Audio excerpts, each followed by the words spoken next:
بسم اللہ والصلاۃ والسلام علی رسول اللہ اما بعد رب اشرح لی صدری ویسر لی امری واحلل عقدۃ من لسانی یفقہوا قولی رب زدنی علما وقال ربکم ادعونی استجب لکم ان الذین یستکبرون عن عبادتی سیدخلون جہنم داخرین۔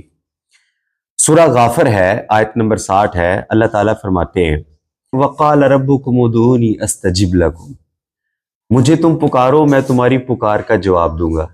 ادعونی اس کا مطلب ہے مجھ سے دعا کرو۔ اللہ تعالیٰ کہتا ہے، یہ دیکھو اللہ تعالیٰ دعوت دے رہا ہے، وقال ربکم ادعونی استجب لکم، مجھے پکارو استجب لکم، میں تمہاری دعا کو قبول کروں گا، میں تمہاری دعا کا جواب دوں گا۔ اللہ تعالیٰ خود دعوت دے رہا ہے، اور پھر ایک حدیث میں آتا ہے، نبی صلی اللہ علیہ وسلم نے فرمایا انہ من لم یسأل اللہ یغضب علیہ، جو اللہ سے سوال نہیں نہ کرتا، جو اللہ سے مانگتا نہیں ہے، اللہ سے دعا نہیں کرتا، اللہ تعالیٰ اس پہ غصے ہوتے ہیں، اللہ تعالیٰ اس پہ غصے ہوتے ہیں۔ وقال ربکم ادعونی استجب لکم، مجھے پکارو میں تمہاری پکار کا جواب دوں گا، میں تمہاری دعا کو قبول کروں گا۔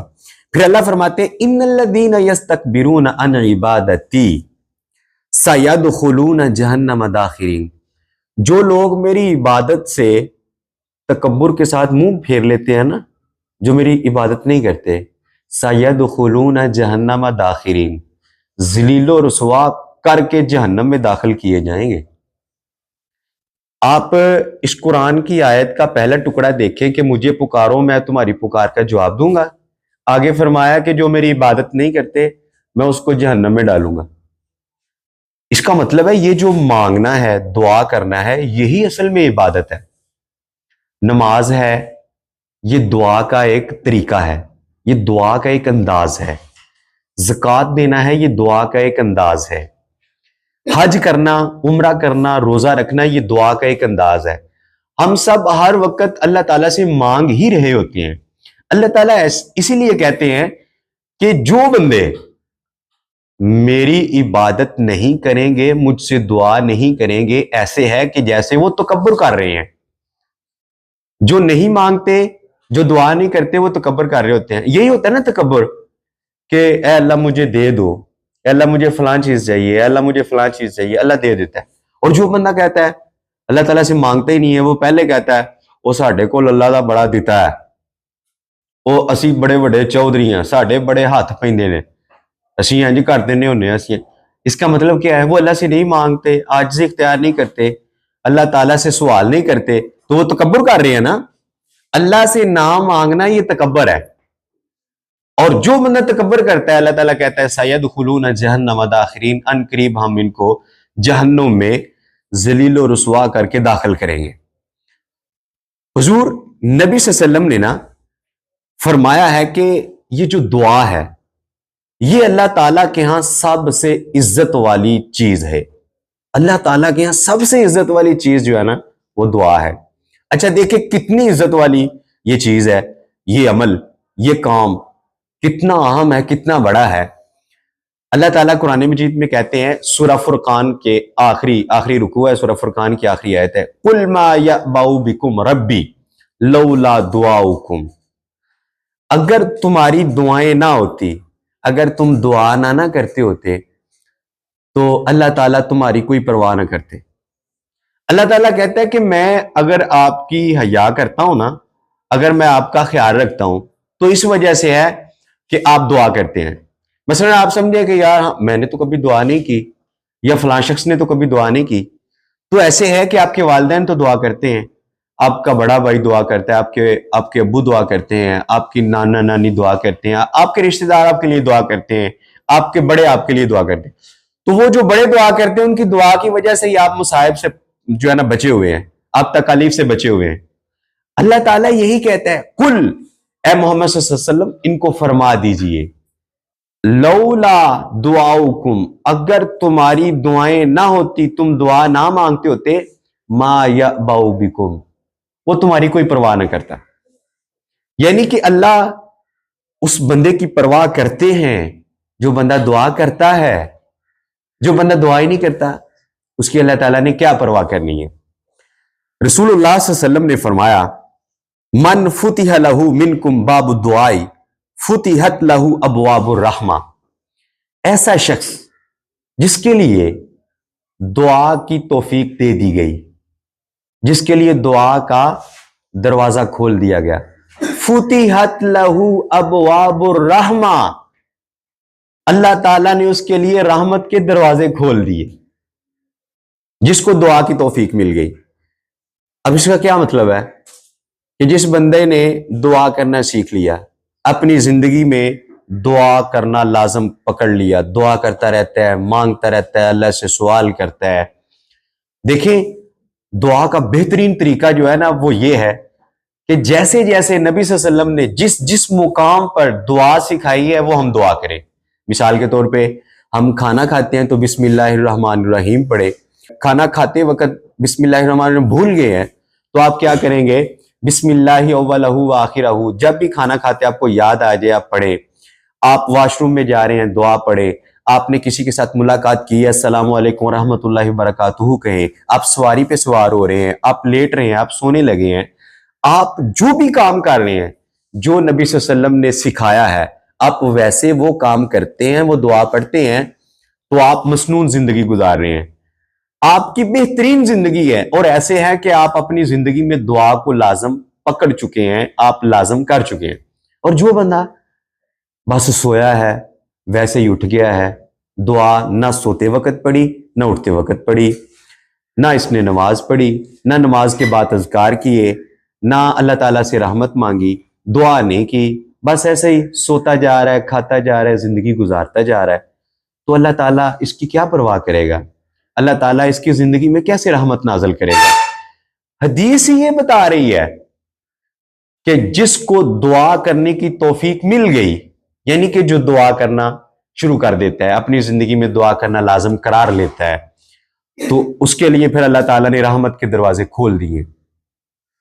دیکھیں ہم میں سے بہت سارے لوگ ہوتے ہیں، ہم سوچتے ہیں یار ہمارے گھر میں غربت ختم ہی نہیں ہوتی، ہمارے مسائل ختم ہی نہیں ہوتے، میرے ابو اتنی محنت کرتے ہیں، ہمارے گھر کا راشن پورا نہیں ہوتا، مجھے فلاں پریشانی ہو گئی ہے، رشتہ داروں میں یہ مسائل نہیں ختم ہو رہے، یہ ہوتا ہے۔ ایسے ہی ہے نا بیٹا، ہماری زندگی میں بہت سارے مسائل ہیں۔ یہ مسائل کیوں ہیں؟ ہم ان مسائل کے حل کے لیے نا اللہ تعالیٰ کے پاس نہیں آتے، ہم دعا نہیں کرتے۔ حدیث پاک میں آتا ہے ان الدعا، یہ جو دعا ہے نا، ینفع مما نزل و مما ینزل فعلیکم عباد اللہ دعا، یہ جو دعا ہے نا، دعا آسمان سے نازل ہونے والی جو بھی کوئی آفت ہے، مصیبت ہے، اس کو ختم کر دیتی ہے، یا ابھی نازل ہونی ہے۔ ما نازلہ، جو نازل ہو چکی ہے، یعنی کہ آپ کے اوپر مصیبت آ گئی ہے، کیا ہے یار، جا رہا تھا گھر سے، ایکسیڈنٹ ہو گیا، ٹانگ ٹوٹ گئی ہے، میرے ابو کے ساتھ یہ مسئلہ ہو گیا، میری والدہ کے ساتھ یہ مسئلہ ہو گیا، اس کے ساتھ یہ مسئلہ ہو گیا، یہ آفت آ گئی ہے نا، کاروبار میں کمی بیشی ہو گئی ہے، خسارہ ہو گیا، نقصان ہو گیا، اچھا آسمان سے تکلیف آ گئی ہے۔ اب یہ ہے کہ بندہ دعا کرتا ہے، اس حدیث کے مطابق اس بندے کی وہ تکلیف دور کر دی جائے گی، کیونکہ اللہ تعالیٰ نے وعدہ کیا ہے۔ اللہ تعالیٰ کیا کہتا ہے؟ وَقَالَ رَبُّكُمُ ادْعُونِي أَسْتَجِبْ لَكُمْ، مجھ سے مانگو تو صحیح، آؤ تو صحیح، أَسْتَجِبْ لَكُمْ، میں تمہاری دعا کو قبول کروں گا، میں اس کا جواب ضرور دوں گا۔ اور وہ جواب کیا ہے؟ وہ حدیث بتا رہی ہے کہ وہ جواب رحمت کے نتیجے میں ملے گا، وہ جواب، وہ قبول، اللہ تعالیٰ رحمت۔ آپ پریشان ہیں، گھر میں سکون نہیں ہے، اللہ تعالیٰ کی رحمت آ جائے گی کیسے؟ جب ہم دعا کریں گے۔ آپ دعا کر رہی ہیں تو حدیث کے مطابق آپ پر رحمت کے دروازے کھول دیے گئے۔ ہمارے اس معاشرے میں زیادہ تر مسئلہ رزق کا ہوتا ہے، یار میں کہاں سے کماؤں گا؟ اب آپ دیکھیں بیٹا، آپ 9th میں پہنچ گئے ہیں، آپ ایک باشعور انسان بن گئے ہیں، آپ کو پتہ ہے اچھے برے کا، آپ کو پتہ ہے، آپ کو نقصان کا بھی پتہ ہے، آپ کو فائدہ کا بھی پتہ ہے۔ آپ کبھی کبھی سوچتے ہوں گے یار یہ میٹرک کرنے کے بعد کیا کریں گے، یار یہ ایف ایس سی میڈیکل کے ساتھ، انجینئرنگ کے ساتھ، آئی سی ایس کرنے کے بعد میں بی اے میں چلا جاؤں گا، بی ایس کروں گا، MS کروں گا, MPhil کروں گا, PhD کروں گا, یہ سارا کچھ کرنے کے بعد کیا کروں گا؟ پاکستان میں جاب نہیں ہے, پاکستان میں کاروبار کے حالات درست نہیں ہیں, ٹھیک نہیں ہیں, آپ پریشان تو ہوتے ہوں گے. لیکن ہمارا معاشرہ پریشانیاں تو لیتا ہے, سوچتا تو ہے, لیکن جو طریقہ رسول پاک صلی اللہ علیہ وسلم نے فرمایا نا ان پریشانیوں سے نجات پانے کا, وہ ہم نہیں اپناتے. وہ کیا طریقہ ہے؟ دعا کرو, اللہ تعالیٰ سے رحمت مانگو. آپ نے دعا کرنا شروع کر دی ہے تو ایسے ہے کہ آپ کے لیے فتحت لہو ابواب الرحمہ, اس بندے کے لیے رحمت کے دروازے کھول دیے جاتے ہیں. ادھر دیکھو, میں آپ کو ایک علم کی بات بتانے لگا ہوں. اس بندے کے لیے دعا کا ایک دروازہ کھلا ہے, باب الرحمہ, باب الدعائی, دعا کا ایک دروازہ کھلا ہے.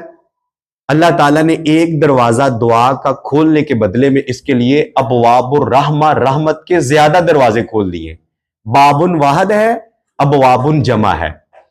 آپ نے دعا تو ایک بار کی ہے, رحمتیں آپ پر کئی مرتبہ آنی ہیں, بہت زیادہ آنی ہے. جیسے حدیث میں نہیں آتا کہ جو بندہ محمد الرسول اللہ صلی اللہ علیہ وآلہ وسلم پر ایک مرتبہ درود پڑے گا, اللہ تعالیٰ اس پر 10 رحمتیں نازل کرے گی. اب نیکی ایک کر رہے ہوتے ہیں, یہ تو حدیث میں بھی آیا نا, قرآن میں بھی ہے, جو بندہ نیکی ایک کرتا ہے ہم اسے 10 گنا بڑھا کے دیتے ہیں, 10 سے 70 گنا بڑھا کے دیتے ہیں, 70 سے 700 گنا بڑھا کے دیتے ہیں.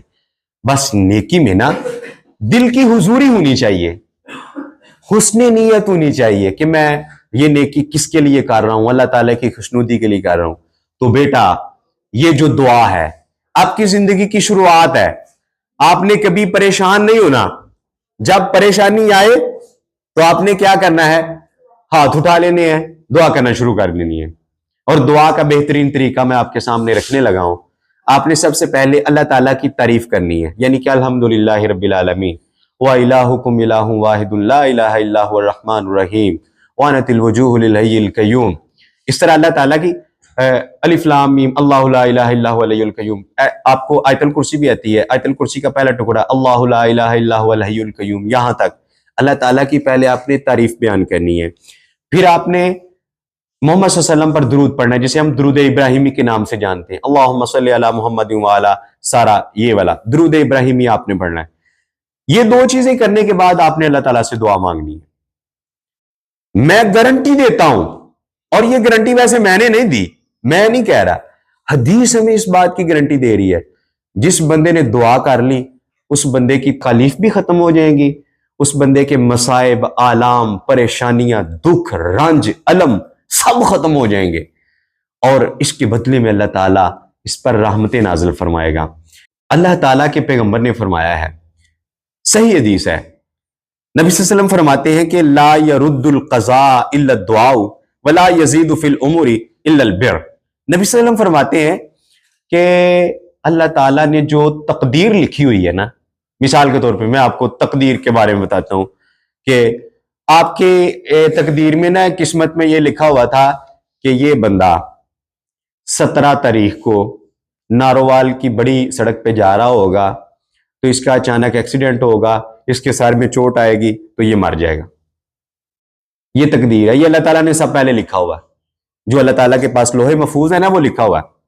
اچھا, اللہ تعالیٰ نے سارا تقدیر میں لکھا ہوا ہے, آپ کو پتہ ہے اللہ تعالیٰ نے سارا کچھ تقدیر میں لکھا ہوا ہے. مثلا آپ نے کتنی روٹیاں کھانی ہے فلاں وقت, مثلا آپ کہتے ہیں کہ یار میں نا آج ½ کلو گوشت کھا کے چھٹاں گا, تو آپ نے اپنے آگے اپنی پلیٹ میں ½ کلو گوشت رکھ لیا. میں آپ کو مثال دینے لگا ہوں, لیکن ½ کلو گوشت میں سے ایک جو گوشت کا ٹکڑا ہے نا, جسے آپ بوٹی کہتے ہیں, ایک گوشت کا ٹکڑا وہ زمین پہ گر گیا, اس کو گٹا گردوں کو باہر لگ گیا, تو اب آپ اس بات پہ مجبور ہو گئے کہ اس کو میں نہ کھاؤں. تو اس کا کیا مطلب ہے کہ سارا ½ کلو آپ کی قسمت پہ نہیں تھا. جتنا آپ نے دنیا میں رزق کھانا ہے وہ اللہ تعالیٰ نے پہلے لکھ دیا ہوا. نبی صلی اللہ علیہ وسلم فرماتے ہیں لا يرد القضاء الا الدعاء. یہ جو تقدیر لکھ دی گئی ہوئی ہے, اس تقدیر کو بھی اگر کوئی چیز بدل دیتی ہے نا تو وہ دعا ہے. آپ نے دعا کی ہے مولا مجھے عافیت بخش دے, مجھے اپنی حفظ و امان میں رکھ، اے اللہ مجھ پہ کوئی آفت نہ آئے۔ آپ نے دعا کی ہے تو وہ جو 17 تاریخ کو آپ کی قسمت میں ایکسیڈنٹ لکھا ہوا تھا نا، وہ نہیں ہوگا۔ جو آپ کی قسمت میں لکھا ہوا ہے آپ 9th میں فلاں کتاب سے فیل ہو جائیں گے، آپ نے دعا کی ہے، وہ فیل نہیں ہوں گے۔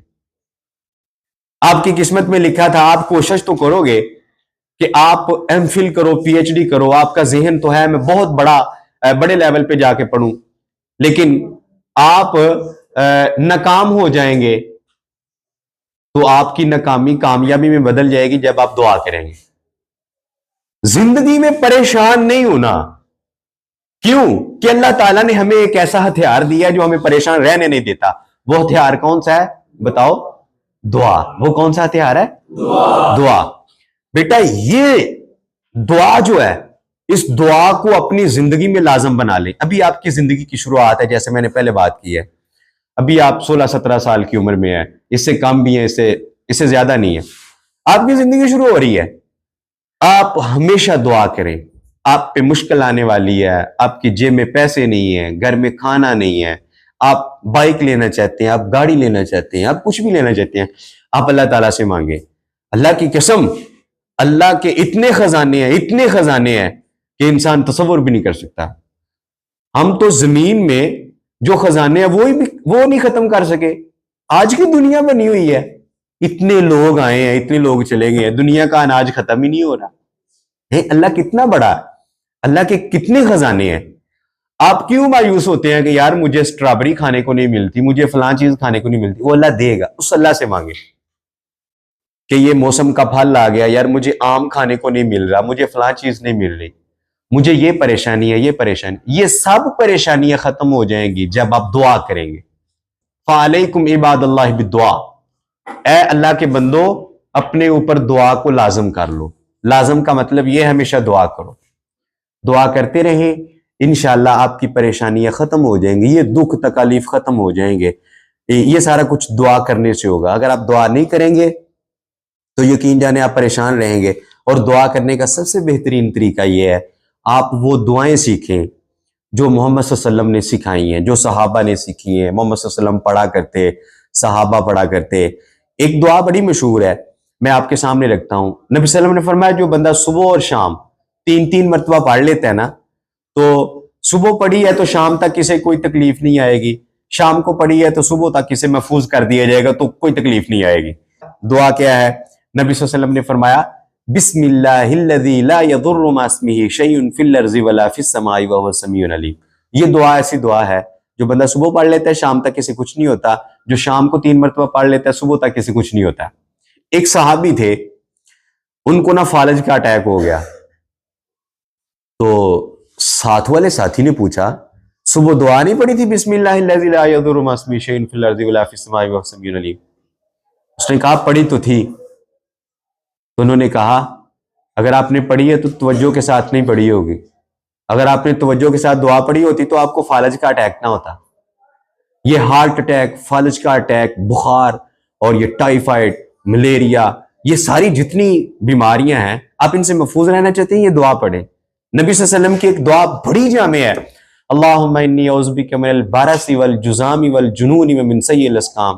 اے اللہ میں برس سے، کوڑ کی جو بیماری ہوتی ہے، اللہ میں برس سے پناہ مانگتا ہوں، میں کوڑ کی بیماری سے پناہ مانگتا ہوں، میں پاگل پن سے پناہ مانگتا ہوں۔ دیکھیں آج کل کتنا پاگل پن ہے، لوگ پریشانیوں کی وجہ سے ڈپریشن میں چلے جاتے ہیں، پاگل ہو جاتے ہیں، ان کے دماغ جو ہے نا وہ معاف ہو جاتے ہیں، ان کو سمجھ نہیں آتی ہم کیا کریں۔ یہ نبی صلی اللہ علیہ وسلم نے دعا کی ہے کہ اللہ مجھے پاگل پن سے محفوظ فرما، جنون سے محفوظ فرما، ٹھیک ہے، ومن سیء الاسقام، اور بری بری بیماریوں سے مجھے محفوظ فرما۔ میں دعوے کے ساتھ کہتا ہوں کہ اگر آپ نے یہ والی جو دعا ہے یہ پڑھ لی تو آپ تمام بری بیماریوں سے محفوظ رہ سکتے ہیں، لیکن ضروری یہ ہے کہ ہم اپنی زندگی میں اس دعا کو لازم قرار لیں، ٹھیک ہے۔ اللہ تعالیٰ سے دعا ہے اللہ ہمیں دعا کی توفیق نصیب فرمائے، ہمارے لیے دعا کے دروازے کھول دے، ٹھیک ہے، تاکہ بدلے میں ہمارے لیے اللہ تعالیٰ ہمارے لیے رحمت کے دروازے کھول دے۔